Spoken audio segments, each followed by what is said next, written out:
Hello everyone, आज हम देखेंगे समसामयिकी घटना चक्र से प्राचीन भारत का इतिहास। सबसे पहले हम देखेंगे पाषाण काल से। रॉबर्ट ब्रूस फूट थे एक भूगर्भ वैज्ञानिक एवं पुरातत्वविद थे। ये भारतीय प्राग इतिहास का पिता किसे कहा जाता है? रॉबर्ट ब्रूस फूट को कहा जाता है। कोपनहेगन संग्रहालय की सामग्री से पाषाण काल और लोह युग का त्रियुगीय विभाजन किया था थॉमसन ने। पशुपालन का साक्ष्य सर्वप्रथम मिलता है मध्य पाषाण काल में। मध्य पाषाण काल में पशुपालन के प्रमाण जहाँ से मिलता है वह स्थान है आदमगढ़। चौपानी, मांडो, काकेरिया, मदहा एवं सराय नहर राय स्थलों में से हड्डी के उपकरण प्राप्त हुआ है मदहा से। हड्डी से निर्मित आभूषण भारत के मध्य पाषाण काल से प्राप्त हुआ है मदहा से। एक ही कब्र से 3 मानव कंकाल मिले हैं दमदमा से। खदानों की कृषि सर्वप्रथम प्रारंभ हुई थी नवपाषाण काल में। भारत में मानव का सर्वप्रथम साक्ष्य मिलता है नर्मदा घाटी से। मानव द्वारा सर्वप्रथम प्रयुक्त अनाज था जौ। भारतीय उपमहाद्वीप में कृषि के प्राचीनतम साक्ष्य मिले हैं लोहरादेव से। पूरा पाषाण युग नवपाषाण युग तथा ताम्र पाषाण युग और लौह युग में से चकोलिथ युग किसे कहा जाता है? ताम्र पाषाण युग को कहा जाता है। आगरी, मेहरगढ़, कोटदीजी तथा कालीबंगा में से वह पूरा स्थल जहाँ से पाषाण संस्कृति से लेकर हड़प्पा सभ्यता तक के सांस्कृतिक एक अवशेष प्राप्त हुए हैं। कहाँ से? मेहरगढ़ से ये प्राप्त हुए हैं। नवादा टोली का उत्खनन किसने करवाया था? HD सांकलिया ने करवाया था। नवादा टोली अवस्थित है मध्य प्रदेश में। बृहद पाषाण स्मारकों की पहचान की गई है मृतक को दफनाने के स्थान के रूप में। राख का टीला, बुद्धिहाल, संगनकल्लू, कोहलडीवा तथा ब्रह्मगिरी में से जिस नवपाषाणिक स्थल से संबंधित है वह है संगनकल्लू। भीमबेटका प्रसिद्ध है किस लिए? गुफाओं के शैलचित्र के लिए प्रसिद्ध है। भारत में सर्वाधिक शैलचित्र प्राप्त हुए हैं भीमबेटका के गुफा से। ये मध्य प्रदेश में है। अजंता, भीमबेटका, बाग तथा अमरावती में से वह स्थल जो प्राग ऐतिहासिक चित्रकला के लिए प्रसिद्ध है वह स्थान है भीमबेटका गुफा। भीमबेटका की गुफा स्थित है अब्दुल्लागंज, रायसेन, मध्य प्रदेश में। गैरिक मृद भांड का नामकरण हुआ था हस्तिनापुर में। ताम्र पाषाण काल में महाराष्ट्र के लोग मृतकों के घर के फर्श के नीचे दफनाते थे उत्तर से दक्षिण की ओर। ब्रह्मगिरी, बुरझोम, चिरान तथा मस्की में से वह स्थल जहाँ से मानव कंकाल के साथ कुत्ते के कंकाल का भी समाधान प्राप्त हुआ है। ये बुरझोम से प्राप्त हुआ है। बुरझोम, कोहलडीवा, ब्रह्मगिरी एवं संगनकल्लू से गर्त आवास के साक्ष्य प्राप्त हुए हैं। ये बुरझोम से प्राप्त हुए हैं गर्त आवास का साक्ष्य। विंध्य क्षेत्र का वह शिलाश्रय जहाँ से सर्वाधिक मानव कंकाल मिले हैं लेखिया से मिले हैं। भारतीय पुरातत्व सर्वेक्षण संस्कृति, पर्यटन, विज्ञान और प्रौद्योगिकी तथा मानव विकास संसाधन विभागों मंत्रालयों में से संलग्न कार्यालय है संस्कृति मंत्रालय है। भारतीय पुरातत्व सर्वेक्षण के प्रथम महानिदेशक कौन थे? ये जॉन मार्शल थे। राष्ट्रीय मानव संग्रहालय स्थित है भोपाल में। अब हम देखेंगे संदैव सभ्यता एवं उसकी संस्कृति। मानव समाज विलक्षण है क्योंकि वह मुख्यतः आश्रित होते हैं संस्कृति पे। हड़प्पा संबंध है सिंधु घाटी सभ्यता से। सिंधु घाटी सभ्यता संबंधित है आदि ऐतिहासिक युग से। यहाँ लिखा हुआ साक्ष्य मिला है लेकिन पढ़ा नहीं गया। ये चित्रात्मक है लेकिन इसकी कोई लिपि नहीं है। इसलिए सिंधु घाटी की सभ्यता गैर आर्य थी क्योंकि वह नगरीय सभ्यता थी। सिंधु घाटी सभ्यता को आर्य से पूर्व की रखे जाने का महत्वपूर्ण कारक है मृद भांड। सिंधु घाटी संस्कृति वैदिक सभ्यता से भिन्न थी क्योंकि इसके पास विकसित शहरी जीवन की सुविधाएं थी। इसके पास चित्रलेखीय लिपि थी।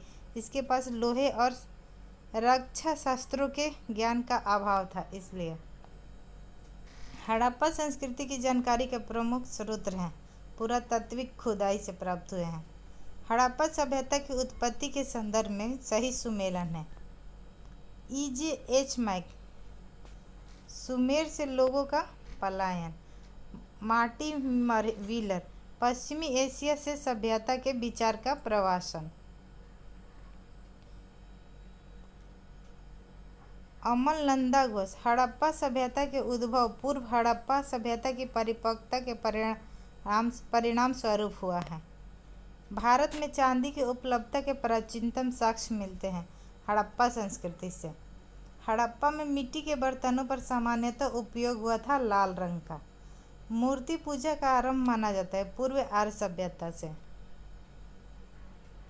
गाय, हाथी, गैंडा तथा बाघ पशुओं में से वह जिसका हड़प्पा संस्कृति में पाई गई टेराकोट कलाकृतियों में निरूपण नहीं हुआ है। क्या था? गाय का नहीं हुआ है।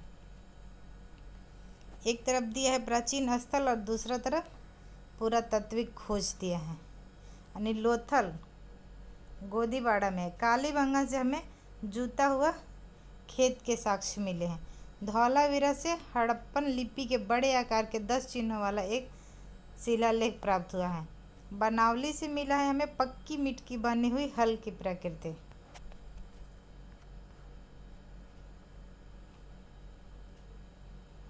ये नदियाँ दिया है एक तरफ और एक तरफ दिया है कि कहाँ स्थित है। रावी नदी हड़प्पा में है। हस्तिनापुर में गंगा नदी, नागार्जुन कोंडा में कृष्ण नदी और पैठन गोदावरी नदी। रावी नदी के किनारे हड़प्पा बसा हुआ है। घाघर नदी के किनारे है कालीबंगन और लोथल है भोगवा नदी के किनारे। रोपड़ है सतलज नदी के किनारे। सिंधु सभ्यता के बारे में सत्य कथन है।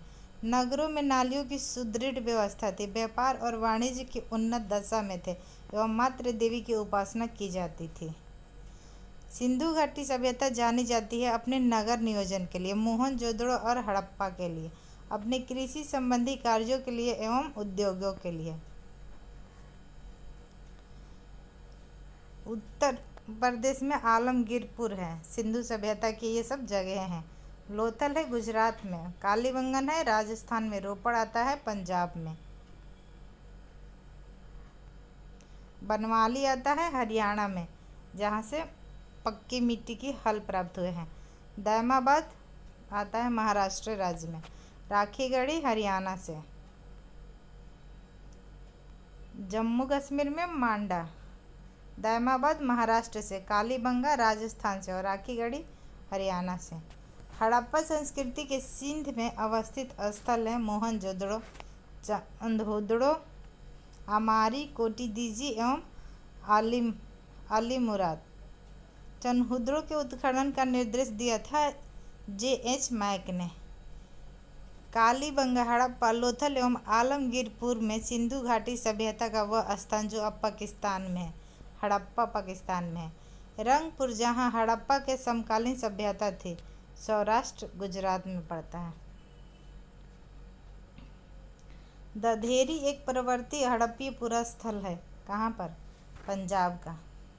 हड़प्पा, मोहनजोदड़ो एवं लोथल में सिंधु सभ्यता का वह स्थान जो भारत में स्थित है। लोथल भारत में स्थित है, बाकी हड़प्पा और मोहनजोदड़ो पाकिस्तान में है। वह हड़प्पीय नगर जिसका प्रतिनिधित्व लोथल का पुरातत्व स्थल करता है स्थित है भोगवा नदी पर। सिंधु घाटी सभ्यता का पतन नगर है लोथल। सिकंदरिया, लोथल, महास्थानगढ़, नागपट्टनम में से वह जो हड़प्पा का बंदरगाह है, ये लोथल है। हड़प्पा का बंदरगाह गुजरात राज्य में है। कालीबंगा, रोपड़, पाटलिपुत्र तथा लोथल में से वह जो सिंधु घाटी सभ्यता के से संबंधित स्थल नहीं है, पाटलिपुत्र नहीं है। बाकी कालीबंगन, रोपड़ और लोथल सिंधु घाटी सभ्यता से संबंधित स्थल है। भारत का सबसे बड़ा हड़प्पा पूरा स्थल कहाँ है? राखीगढ़ी। हड़प्पा सभ्यता का सबसे बड़ा पूरा स्थल है मोहनजोदड़ो। भारत का है ये राखीगढ़ी और हड़प्पा पाकिस्तान में पड़ता है। सिंधु घाटी के लोग विश्वास करते थे मातृशक्ति में। सिंधु घाटी के लोग पूजा करते थे मातृ देवी की, पशुपति की, लिंग एवं योनि की, पशुओं की, नाग एवं वृक्षों की पूजा करते थे लोग। सिंधु घाटी सभ्यता को खोज निकालने में जिन दो भारतीयों का नाम जुड़ा है वो कौन है? राखल दास बनर्जी, इन्होंने मोहनजोदड़ो की खोज की थी, तथा दयाराम साहनी हड़प्पा की खोज किए थे। ये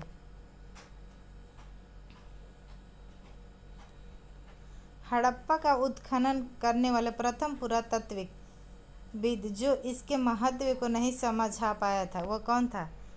ए कनिंघम था। R D. Banerjee, K N. Dikshit, MS.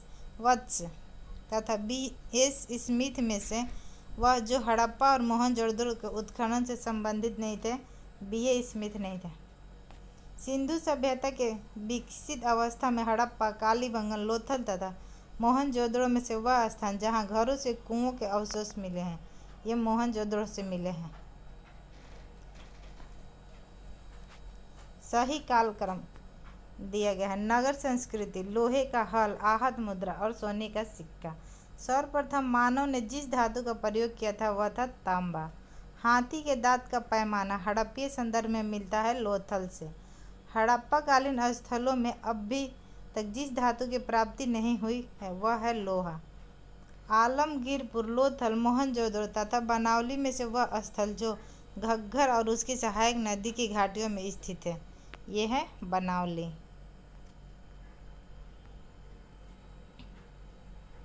सही कथन दिया गया है। मोहनजोदड़ो, हड़प्पा, रोपड़ एवं कालीबंगन सिंधु घाटी सभ्यता के प्रमुख स्थल है। हड़प्पा के लोगों ने सड़कों तथा नालियों के जल के साथ नियोजित शहर का विकास किया था। कथन ए दिया है। मोहनजोदड़ो तथा हड़प्पा नगर अब विलुप्त हो गए हैं, वह खुदाई के दौरान प्रकट हुए थे। ए और आर दोनों सही है, लेकिन दोनों एक दूसरे का स्पष्टीकरण नहीं करते हैं। हड़प्पन संस्कृति के संदर्भ में शैलकृत स्थापत्य का प्रमाण मिले हैं। कहाँ से? धौलावीर से मिले हैं। धौलावीर जिस राज्य में स्थित है, कहाँ है? गुजरात में। वह हड़प्पीय नगर जो 3 भागों में विभक्त है, धौलावीर, एक उन्नत जल प्रबंधन व्यवस्था का साक्ष्य मिला है धौलावीर से। कुतांशी, धौलावीर, लोथल एवं कालीबंगा में से वह स्थल जहाँ से द्वीप संस्कार का प्रमाण मिले हैं, लोथल और कालीबंगन से। हड़प्पन स्थल सनौली के अभी हाल ही में उत्खनन से प्राप्त हुए हैं। मानव समाधान, वस्त्रों के लिए कपास की खेती आरंभ सबसे पहले किया गया था भारत में। सिंधु घाटी सभ्यता के संदर्भ में सही कथन दिए गए हैं। यह प्रमुख लौकिक सभ्यता थी तथा इसमें धार्मिक तत्व यद्यपि उपस्थित थे, वर्चस्वशाली नहीं था। उस काल में भारत में कपास के वस्त्र बनाए जाते थे। सिंधु सभ्यता के संदर्भ में सही कथन दिया है। ये देवी देवताओं दोनों की पूजा करते थे। सिंधु घाटी सभ्यता से संबंध विख्यात वृषभ मुद्रा प्राप्त हुई थी मोहनजोदड़ो से। वह पशु जिनका अंकन हड़प्पा संस्कृति के मुहरों पर नहीं मिलता है, घोड़ा, गाय एवं ऊँट का नहीं मिलता है। जिस पशु का अवशेष सिंधु घाटी सभ्यता में प्राप्त नहीं हुआ था वह है शेर। शेर का अवशेष नहीं मिला था। मृण पट्टिका पर उत्कीर्ण सिंह युग देवता की कृति प्राप्त हुई है कालीबंगा से। वह सभ्यता जो नील नदी के तट पर पनपी थी, मिस्र की सभ्यता। माया, एजटेक, मुइस्का, इंका सभ्यता को उत्तर से दक्षिण का सही क्रम है। एजटेक, माया, मुइस्का और इंका। लेखन कला की उचित प्रणाली विकसित करने वाली सर्वप्रथम प्राचीन सभ्यता थी सुमेरिया। अब हम देखेंगे वैदिक काल से प्रश्न। आर्य शब्द इंगित करता है श्रेष्ठ वंश को। क्लासिकीय संस्कृति में आर्य शब्द का अर्थ है एक उत्तम व्यक्ति। सबसे पुराना वेद है ऋग्वेद। त्रय के नाम से जाने जाते हैं 3 वेद, ऋग्वेद, यजुर्वेद एवं सामवेद। अथर्ववेद को बाद में लिखा गया था, इसे वेद त्रय में नहीं शामिल किया जाता है। वह वैदिक ग्रंथ जिसमें वर्ण शब्द का सर्वप्रथम नामों उल्लेख मिलता है वो है ऋग्वेद। वर्ण व्यवस्था से संबंधित पुरुष सूक्त मूलतः पाया जाता है ऋग्वेद में। अथर्ववेद में औषधियों से संबंधित है। ऋग्वेद ईश्वर की महिमा से और यजुर्वेद बलिदान विधि से, सामवेद संगीत से संबंधित है। ऋग्वेद में श्रुत एवं प्रार्थनाएं दिए गए हैं। यजुर्वेद में कर्मकांड और सामवेद में संगीत, अथर्ववेद में तंत्र मंत्र और वशीकरण से संबंधित दिया गया है। ऋग्वेद, यजुर्वेद या अथर्ववेद और सामवेद 4 वेद में से वह जिसमें जादुई माया और वशीकरण का वर्णन है अथर्ववेद में। ऋग्वेद में ऋचाओं की संख्या है 1028। ऋग्वेद में 10 मंडल हैं।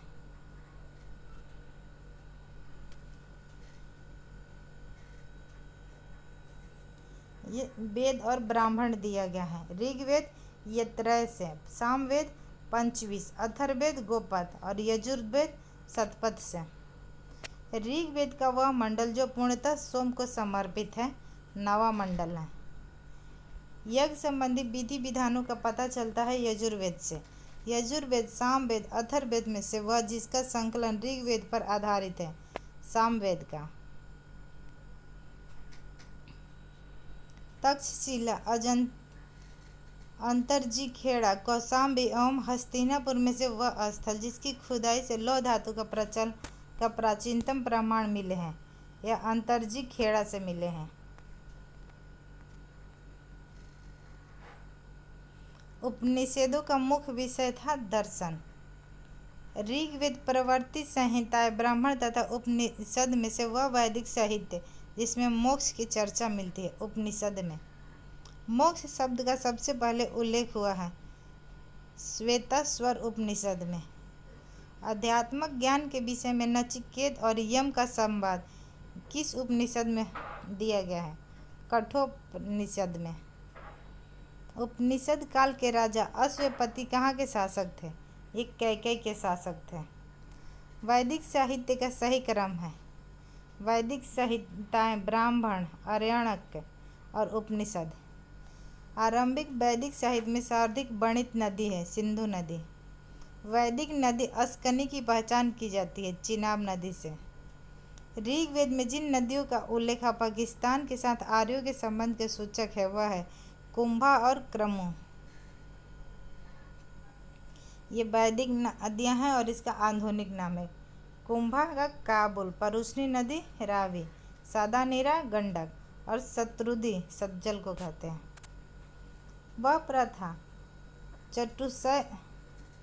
चतुष्टय को जो वेदों उत्तरकाल के प्रचलित हुआ था, ब्रह्मचार्य, गृह आश्रम, वनप्रस्थ और संन्यास। धर्म तथा रीत भारत की प्राचीन वैदिक सभ्यता के एक केंद्रीय विचार को चित्रित करते हैं। इस संबंध में सत्य कथन है। धर्म व्यक्ति के दायित्वों एवं स्वयं तथा दूसरों के प्रति व्यक्तिगत कर्तव्यों का संकल्पना था। रीत मूलतः व्यक्ति नैतिक विधान था जो सृष्टि और उसमें अंतर्निहित सारे तत्वों के क्रियाकलापों का संचालित करता था। अग्नि, बृहस्पति, ध्वंस और तथा इंद्र वैदिक देवताओं में उनका पुरोहित माना जाता है। बृहस्पति को लोपमुद्रा, गार्गी, लीलावती तथा सावित्री में से वह ब्रह्मवादिनी जिसने कुछ वेद मंत्रों की रचना की थी लोपमुद्रा ने किया था। ऋग वैदिक काल में निष्क शब्द का प्रयोग एक स्वर्ण आभूषण के लिए होता है किंतु परवर्ती काल में उसका प्रयोग सिक्कों के लिए होता है। ऋग वैदिक काल में निष्क आभूषण था गला का। 14वीं सदी ईसा पूर्व में बोगाज कोई अभिलेख महत्वपूर्ण है क्योंकि यहाँ से प्राप्त अभिलेखों में वैदिक देवताओं एवं देवियों के नामों उल्लेख प्राप्त होता है। इसलिए मानसेहरा साहब शाहबाजगढ़ी, बोगाज कोई तथा जूनागढ़ अभिलेखों में से वह जो ईरान से भारत में आर्यों के आने की सूचना देता है वो है बोगाज कोई। शंकराचार्य, एनी बेसेंट, विवेकानंद तथा बाल गंगाधर तिलक में से वह जिसने आर्य के आदि देश के बारे में लिखा है वह है बाल गंगाधर तिलक। पुरुष मेघ का उल्लेख हुआ है शतपथ ब्राह्मण में। शतपथ ब्राह्मण में उल्लेखित राजा विदेह माधव से संबंधित ऋषि थे। ऋषि गौतम राहुगण थे। उत्तर वैदिक काल में से आर्य संस्कृति का धूर समझा जाता है अंग और मगध को। गोत्र शब्द का सर्वप्रथम प्रयोग हुआ है ऋग्वेद में। गोत्र प्रथा का स्थापना हुई थी उत्तर वैदिक काल में। पूर्व वैदिक आर्यों का धर्म प्रमुखता था प्राकृतिक पूजा और यज्ञ। ऋग्वेद काल में जनता मुख्यतः विश्वास करती थी बलि और कर्मकांड में। ऋग्वेद में उल्लेखित प्रसिद्ध 10 राजाओं का युद्ध लड़ा गया था परुष्णी नदी के किनारे। सिंधु, सरस्वती, बीस्ता तथा यमुना में से वह नदी जिसे ऋग्वेद में माते तमा, देवी तमा एवं नदी तमा के रूप में संबोधित किया गया है सरस्वती नदी को।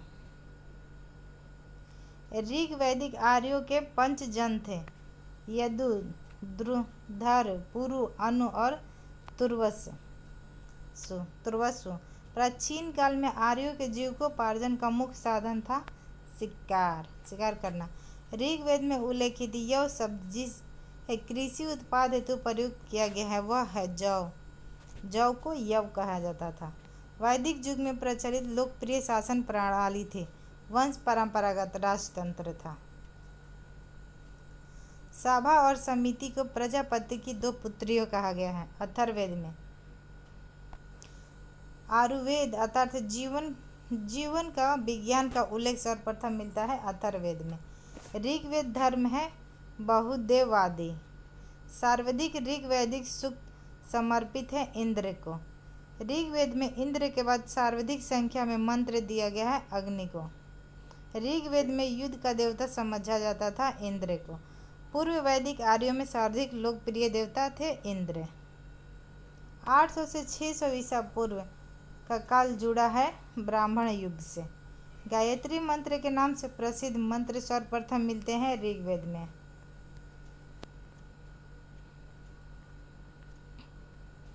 गायत्री मंत्र की रचना किया था विश्वामित्र ने। सर्ग, प्रतिसर्ग, वंश, मनवंतर और वंशानुचरित संकेतक है पुराणों के। पुराणों की संख्या है 18। श्री भगवद गीता मौलिक रूप से लिखी गई है संस्कृत में। महाभारत मूलतः जानी जाती थी जय संहिता के रूप में। हिंदू पौराणिक कथाओं के अनुसार समुद्र मंथन हेतु जिस सर्प ने रस्सी के रूप में स्वयं को प्रस्तुत किया था वह थे वासुकी। अछूत की अवधारणा स्पष्ट रूप से उदित हुई थी धर्मशास्त्र के समय में। सत्य में जयते लिया गया है मुंडक उपनिषद से। सत्य काम जबाल की कथा जो अनब्याही माँ होने का लांछन की चुनौती देती है उल्लेखित है छंदोग्य उपनिषद में। ऋग्वेद की मूल लिपि थी ब्राह्मी। वैदिक कर्मकांड का संबंध है ऋग्वेद से। अश्वेत और ऋग्वेद में समानता है। अश्वेत संबंधित है ईरान से। वैदिक काल में अघन्य माना गया है जिससे मारा न जा सके गाय को। ऋग्वेद काल के प्रारंभ में महत्वपूर्ण मूल्यवान संपत्ति समझा गया था गाय को। प्राचीन भारतीय समाज के प्रसंग में कुल, वंश, कोष तथा गोत्र शब्द में वह शब्द जो शेष तीनों के वर्ग में नहीं है कोष। संस्कारों की संख्या है 16। जीविकोपार्जन हेतु वेद वेदांग पढ़ाने वाले अध्यापकों को क्या कहा जाता है उपाध्याय। अब हम देखेंगे बौद्ध धर्म से संबंधित प्रश्न और उनके आंसर। गौतम बुद्ध का जन्म हुआ था 563 ईसा पूर्व में। बुद्ध के जीवन की वह घटना जिसे महाभिनिष्करण के रूप में जाना जाता है उनका गृह त्याग को। गौतम बुद्ध की माता संबंधित थी कौलिया वंश से। गौतम बुद्ध का जन्म हुआ था लुम्बिनी में। गौतम बुद्ध के बचपन का नाम था सिद्धार्थ। बसाड़ स्तंभ अभिलेख, निगाली स्तंभ अभिलेख, रामपूर्वा स्तंभ अभिलेख तथा रुक्मिणी देय स्तंभ अभिलेख में से वह एक अभिलेख जो इस परंपरा की पुष्टि करता है कि गौतम बुद्ध का जन्म लुम्बिनी में हुआ था। रुमनदेई स्तंभ अभिलेख में। अशोक, कनिष्क, हर्ष तथा धर्मपाल में से वह जिसके एक अभिलेख से सूचना मिलती है कि शाक्य मुनि बुद्ध के जन्म लुम्बिनी में हुआ था, मौर्य शासक अशोक से। महात्मा बुद्ध का महापरिनिर्वाण हुआ था मल्ल गणराज्य की राजधानी कुशीनगर में। महापरिनिर्वाण निर्वाण मंदिर अवस्थित है कुशीनगर में। अवंती, गांधार, कौशल एवं मगध राज्यों में वह जिनका संबंध बुद्ध के जीवन से था, कौशल एवं मगध से। गौतम बुद्ध द्वारा अपने धर्म में दीक्षित किया जाने वाला अंतिम व्यक्ति था सुभद्र। बुद्ध ने अपने जीवन का अंतिम वर्षा ऋतु बिताई थी वैशाली में। बौद्ध मत में निवारण की अवधारणा का सर्वश्रेष्ठ व्याख्या करता है तृष्णा रूपी अग्नि के समान। अलार कलाम थे बुद्ध के एक गुरु जो सांख्य दर्शन के आचार्य थे। महात्मा बुद्ध ने अपना पहला उपदेश दिया था सारनाथ में, जिसे हम धर्म चक्र परिवर्तन कहते हैं। बुद्ध ने शारीरिक उपदेश दिया था श्रावस्ती में। बुद्ध को सांबी आए थे उद्यान के राजकाल में। बुद्ध की मृत्यु के पश्चात प्रथम बौद्ध संगीति की अध्यक्षता की थी महाकश्यप द्वारा। प्रथम बौद्ध संगीति का आयोजन हुआ था राजगृह के सप्तपर्णी गुफा में। कश्मीर में कनिष्क के शासन काल में जो चतुर्थ बौद्ध संगीति का आयोजित किया गया था, उसकी अध्यक्षता की थी वासुमित्र। बौद्ध धर्म की महायान शाखा औपचारिक रूप से प्रकट हुई थी कनिष्क के शासन काल में। प्रथम, द्वितीय, तृतीय एवं चतुर्थ बौद्ध संगीतों का आयोजन स्थल प्रथम राजगृह में हुआ था, द्वितीय वैशाली में, तृतीय पाटलिपुत्र और चौथा कश्मीर के कुंडलवन में। द्वितीय बौद्ध संगीति का आयोजन हुआ था काशी बनारसी में। प्रथम बौद्ध संगीति के आयोजन अजातशत्रु के शासनकाल में हुआ था। द्वितीय बौद्ध सभा का आयोजन कालाशोक के शासन में हुआ था। बुद्ध के जीवन की 4 महत्वपूर्ण घटनाएं एवं उनसे संबंधित स्थल हैं। जन्म उनका है लुम्बिनी में। ज्ञान प्राप्ति बोध गया। प्रथम प्रवचन दिया था उन्होंने सारनाथ में और निधन कुशीनगर में हुआ था। भारतीय कला में बुद्ध के जीवन की वह घटना जिसका चित्रण मिर्ग के शहीद चक्र द्वारा हुआ है। प्रथम उपदेश बुद्ध से संबंधित चिन्ह है। जन्म का है कमल। प्रथम प्रवचन है धर्म चक्र परिवर्तन। महाबोधि, ये बोधि वृक्ष है, यहाँ ज्ञान की प्राप्ति हुई थी। त्याग, घोड़ा, त्याग का प्रतीक है घोड़ा। कर मापा लामा तिब्बत के बुद्ध संप्रदाय के जिस वर्ग से है वह है कंगयुपा। महात्मा बुद्ध से संबंध सही स्थल है। कथन है उनका जन्म कपिलवस्तु लुम्बिनी में हुआ था। ज्ञान की प्राप्ति बोधगया में हुआ था। उन्होंने वैदिक धर्म को अस्वीकार किया था। उन्होंने आर्य सत्य का प्रचार किया था। बोधगया में महाबोधि मंदिर बनवाया गया है जहाँ गौतम बुद्ध को ज्ञान की प्राप्ति हुई है। बोधगया में महाबोधि वृक्ष को नष्ट कर दिया था शशांक ने। प्रमुख बौद्ध पवित्र स्थल जो निरंजना नदी पर स्थित है वह है बोधगया बिहार में। बुद्ध के उपदेश संबंधित है आचरण की शुद्धता व पवित्रता से। बुद्ध के जीवन काल में ही संघ का प्रमुख होना चाहता था देवदत्त। गौतम बुद्ध ने अपनी मृत्यु के उपरांत बौद्ध संघ के नेतृत्व के लिए किसे नामित किया था? किसी को नहीं नामित किया था। अष्टांग मार्ग की संकल्पना अंग है धर्म चक्र में परिवर्तन शुद्ध की विषय वस्तु का। गौतम बुद्ध के बारे में सत्य कथन है। वे कर्म में विश्वास करते थे, आत्मा का शरीर में परिवर्तन मानते थे एवं निर्वाण प्राप्ति में विश्वास करते थे। बौद्ध संघ में भिक्षु के रूप में स्त्रियों का प्रवेश का अनुमति बुद्ध द्वारा कहाँ दी गई थी? वैशाली में। त्रिपिटक संबंधित है बुद्ध के उपदेशों का संग्रह है। त्रिपिटक ग्रंथ है बौद्ध धर्म से संबंधित है। वह बौद्ध ग्रंथ जिसमें संघ जीवन के नियम प्राप्त होते हैं उसे विनय पिटक कहते हैं। वह बौद्ध साहित्य जिसमें महात्मा बुद्ध के नैतिक एवं सिद्धांत संबंधित प्रवचन संकलित है सुत्त पिटक। वह बौद्ध साहित्य जिसमें बुद्ध के दार्शनिक सिद्धांतों का उल्लेख है अभिधम्म पिटक। अशोकराम विहार स्थित है? पाटलिपुत्र में। विश्व का सबसे ऊंचा कहे जाने वाले विश्व शांति स्तूप स्थित है? राजगीर बिहार में। बुद्ध की 80 फीट बड़ी प्रतिमा जो बोध गया में निर्मित की गई है जापानियों द्वारा। सर्वप्रथम स्तूप शब्द मिलता है ऋग्वेद में। सारनाथ, सांची, बोध गया एवं कुशीनगर में से वह स्तूप जिसका संबंध भगवान बुद्ध के जीवन की किसी घटना से नहीं रहा, वह सांची का स्तूप। संसार अस्थिर और क्षणिक है। बौद्ध, जैन, गीता एवं वेदांत में से जिससे संबंधित है वह है बौद्ध धर्म से। एशिया के ज्योति पुंज के तौर पर जाना जाता है गौतम बुद्ध को। सर एडविन एर्नाल्ड की पुस्तक the light of the Asia आधारित है ललित विस्तार पर। गौतम बुद्ध को एक देवता का स्थान जिस राजा के युग में प्राप्त हुआ था, कनिष्क के काल में। भारत में पहले जिन मानव प्रतिमाओं को पूजा गया था वह था बुद्ध की मूर्ति को। जिस देश में जिस धर्म के लोग मूर्ति पूजा की नींव रखी थी वह है बौद्ध धर्म के लोग। गंधार शैली की मूर्ति कला में बुद्ध के सारनाथ में हुए प्रथम धर्मोपदेश से संबंध प्रवचन मुद्रा का नाम है धर्म चक्र प्रवर्तन। बुद्ध की खड़ी प्रतिमा बनाई गई कुषाण काल में। भगवान बुद्ध की प्रतिमा कभी कभी एक हस्त मुद्रा युक्त दिखाई गई है जिसमें भूमि स्पर्श मुद्रा कहा जाता है। यह प्रतीक है मार्ग के प्रलोभन के बावजूद अपनी शुचिता और शुद्धता का साक्षी होने के लिए बुद्ध का धरती का आह्वान। भूमि स्पर्श मुद्रा की सारनाथ बुद्ध मूर्ति संबंधित है गुप्त काल से। कथन एक दिया है कुशीनगर मल्ल गणराज्य की राजधानी थी। कथन आर महात्मा बुद्ध का महापरिनिर्वाण कुशीनगर में हुआ था। दोनों कथन सही है लेकिन आर एक ही सही व्याख्या नहीं है। ये सुमेलित किया गया।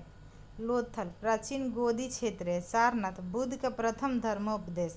सांची अशोक का सिंह स्तंभ शीर्ष है। नालंदा में बौद्ध अधिगम का महान पीठ है। महायान बौद्ध धर्म में बोधिसत्व अवलोकितेश्वर को और जिस अन्य नाम से जाना जाता है वह है पद्मपाणि।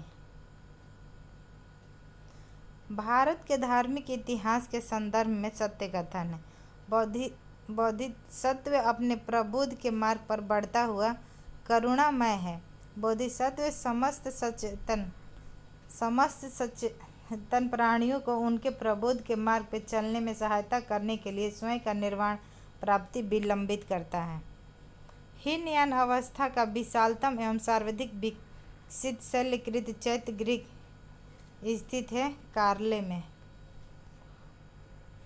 प्रथम शताब्दी ईस्वी में जिस भारतीय बौद्ध भिक्षुक को चीन भेजा गया था वह था नागार्जुन। शून्यता के सिद्धांत को सर्वप्रथम प्रतिपादन करने वाला बौद्ध दार्शनिक था नागार्जुन। नागार्जुन जिस बौद्ध संप्रदाय से था वह है माध्यमिक।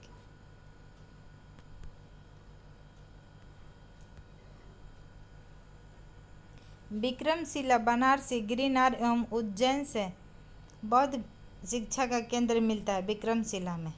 वल्लभी विश्वविद्यालय स्थित है गुजरात में। नालंदा विश्वविद्यालय की स्थापना हुआ था गुप्त काल में, कुमार गुप्त द्वारा करवाया गया था। नालंदा विश्वविद्यालय विश्व प्रसिद्ध था बौद्ध धर्म दर्शन के लिए।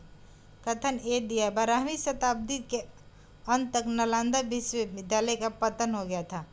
महाविहार का राजकीय प्रशय मिलना बंद हो गया। ए और आर दोनों सही है लेकिन आर ए की व्याख्या नहीं करता। नव नालंदा महाविहार स्थित है पाली अनुसंधान संस्थान के लिए। बौद्ध धर्म और जैन धर्म दोनों में समान रूप से विद्यमान है। वेद प्रमाण के प्रति अनास्था, कर्म कांडों की फलवत का निषेध, प्राणियों का हिंसा का निषेध। बौद्ध धर्म के 4 आर्य सत्य का सही क्रम है। दुख है, दुख का कारण है, दुख का निरोध है, दुख निरोध का मार्ग है। बौद्ध तथा जैन दोनों धर्म विश्वास करते थे कर्म तथा पुनर्जन्म के सिद्धांत को। बौद्ध धर्म के विषय में सही कथन है। उसने वर्ण एवं जाति को अस्वीकार नहीं किया। उसने ब्राह्मण वर्ग को सर्वोच्च सामाजिक कोटि को चुनौती दी। उसने कुछ एक शिल्पों को निम्न माना है। बौद्ध धर्म के विस्तार के कारणों में सम्मिलित है। धर्म की सादगी, दलितों के लिए विशेष अपील, धर्म की मशीनरी भावना, स्थानीय भाषा का प्रयोग। आरंभिक मध्ययुगीन समय में बौद्ध धर्म का पतन जिन कारणों से शुरू हुआ है वह है उस समय तक युद्ध विष्णु के अवतार समझे जाने लगे और वैष्णव धर्म का हिस्सा बन गए थे। कुछ शैलकृत बौद्ध गुफाओं को चैत्य कहा जाता है जबकि अन्य को विहार। दोनों में अंतर क्या है? चैत्य पूजा स्थल होता है जबकि विहार बौद्ध भिक्षुओं का निवास स्थान होता है। वह बौद्ध शाखा जो सुल्तानी युग में सबसे प्रभावशाली था, वज्रयान। प्रारंभिक जैन साहित्य, इसके आगे है जैन धर्म से संबंधित प्रश्न, उसे हम अगले वीडियो में देखेंगे।